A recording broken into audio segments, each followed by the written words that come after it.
So how much of a difference does a dark sky sight actually make? Ah!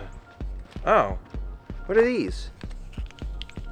I didn't mean this dark. So one of the biggest reasons that a dark sky sight is actually better than a light polluted sight is mainly because in a light polluted sight you have like an extreme gradient between the sky and the zenith, like the very top of the sky, the middle of the sky.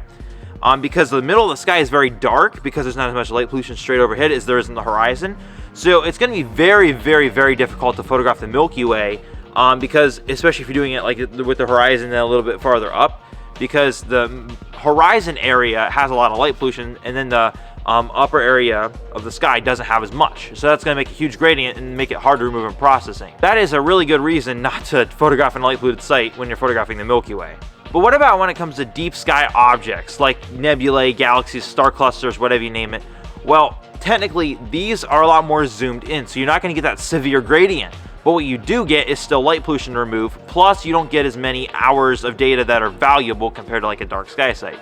In a dark sky sight, as I said in previous videos, 1 hour in a dark sky sight equals 10 hours in a light polluted sight. So that means if you take an hour's worth of data in a light polluted sight, that's not going to equal anywhere close to like, you know, a dark sight where basically if you only took 1 hour in a dark sight, you're going to get 10 hours worth of data. Like if you're doing a light polluted sight. It's hard to explain, but that's basically what it means. Basically, you're going to get a lot more photons of valuable light, and you're basically going to get a lot more details in the nebulae or galaxies or whatever you photograph. And also another thing, if you're photographing nebulae in a light polluted site, it's a lot easier because we actually have filters to photograph nebulae in a light polluted site, which generally get rid of a lot of light pollution, whereas galaxies, not so much. We don't have any filters really, except for light pollution filters, which still don't help a lot. We don't have any filters like we do nebulae, so that means we still have to deal with a lot of light pollution. That's why galaxies are generally best photographed in a dark site, and that's why many people that go to a dark site tend to get the galaxies instead of nebulae, if that makes sense. Now, when do you really notice a difference between bortle scales? Well, let's give an example. If you're in a bortle 7 where you live, in a bortle 2, when you go to a dark sky site like I did, I'm in Ohio, in a bortle 7, I went to bortle 2 for Black Forest Star Party, you're gonna notice a massive difference. Now, if you're already in like a bortle 5 or 4 and you're going to like a bortle 3 or 2, I mean, you notice a difference, but it's not huge.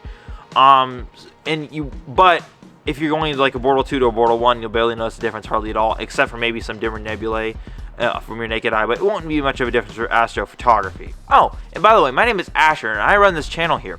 I make videos about astrophotography, tips and tricks on how to get better photos, and all sorts of cool stuff about astrophotography and astronomy related stuff.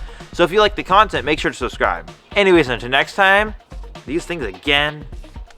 Oh yeah, I forgot the 2024 solar eclipse. Yeah, these will look perfect.